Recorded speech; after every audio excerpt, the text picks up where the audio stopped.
بعد نتائج مباريات امبارح، تعادل الاهلي مع مودر وتعادل بيراميدز في المباراه الاولى مع وادي دجله، بدات يبقى في نغمه كده طالعه من عند جمهور وفوز الزمالك طبعا على كليوباترا. بدات يبقى في نغمه كده عند جمهور الزمالك ان الدوري يقترب. شفت كده البوستات دي وشفت حاجات كتير شبه كده. اتمنى طبعا يا رب، لكن لسه ما عملناش حاجه. خلي بالك لسه بدري، فاضل في الدور الاول بس كام 19 اسبوع تقريبا. انت هتريح اسبوع والدوري 21 فريق، عندك جوله راحه، هتلعب 18 19 ماتش، فلسه بدري لسه بدري لسه بدري بدري بدري. ما بتلعبش الا ماتش واحد لحد دلوقتي. لسه في مواجهات قويه، هتلاعب الاهلي وهتلاعب بيراميدز وهتلاعب الناس دي كلها تاني لسه. فالوضع نهدى ونثق في فريقنا وندعم ونشتغل معاهم، لكن الثقه الزياده المفرطه قوي دي تؤدي في داهيه.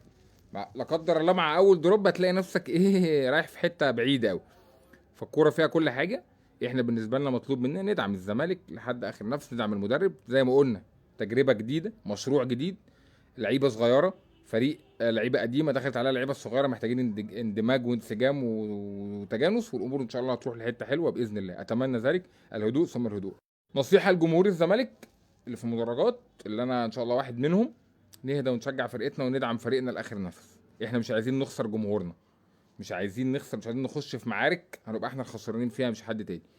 جمهورنا اهم لعيب في المنظومه. الجمهور ده اهم لعيب في المنظومه. ما تديش فرصه لحد انه يمسك عليك حاجه. ما تديش فرصه لحد يمسك عليك حاجه، لان احنا صوت الجمهور محتاجين. صوت الجمهور ده من غيره الفرقه بتبقى وحشه جدا. بوجودكم الفريق بيبقى مختلف، فوجودكم ضروري. مش عايزين نخش في اي خناقات على جنب ويبقى احنا اللي هنتضرر مش حد تاني. ده النصيحه يعني. الزمالك عنده السبت الجاي المقاولين، الخميس اللي بعده فيوتشر اللي هو اللي كان بيلعب الاهلي امبارح، التلات اللي بعديه عندنا فاركو ثم وادي دجله. 4 مباريات، 12 نقطه بالتمام والكمال. بعد كده هيبقى في توقف دولي نرجع نلعب المصري. اعتقد ال 12 نقطه دول لازم نحارب عليهم بكل ما اوتينا من قوه. 12 نقطه الزمالك لازم يحاول يدخل في ال 12 نقطه دول بشكل كبير قبل التوقف الدولي، يدوك دفعه معنويه كبيره. اتمنى يكون في تركيز في الزمالك، الامور تمشي بشكل جيد، هدوء، دعم اللعيبه. الماتشات طبعا الساعه 9 يا جماعه، ده بس توقيتات قديمه، الماتشات الساعه 9. اتمنى يكون في شغل كبير من المدرب ونبدا نشتغل ونلعب والانسجام يكون موجود. انضمام بزيرة قوه كبيره للزمالك، انسجام شيكو بانزا اكتر، دخول احمد ربيع، الفرقه هتكمل باذن الله والامور هتمشي بشكل جيد جدا. اتمنى الهدوء يحيط بالفريق، اتمنى الجمهور يركز مع الفريق اكتر، ندعم اللعيبه، ندعم الفرقه.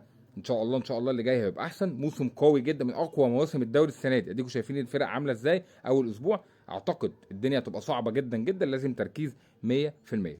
زي ما باكد دايما، جمهور الزمالك بيدعم فرقته في كل المشاهد والمواقف، فلازم نبقى سبورت للفرقه، ما نبقاش شوكه في ظهر فرقتنا. شكرا وبالتوفيق للزمالك في اللي جاي.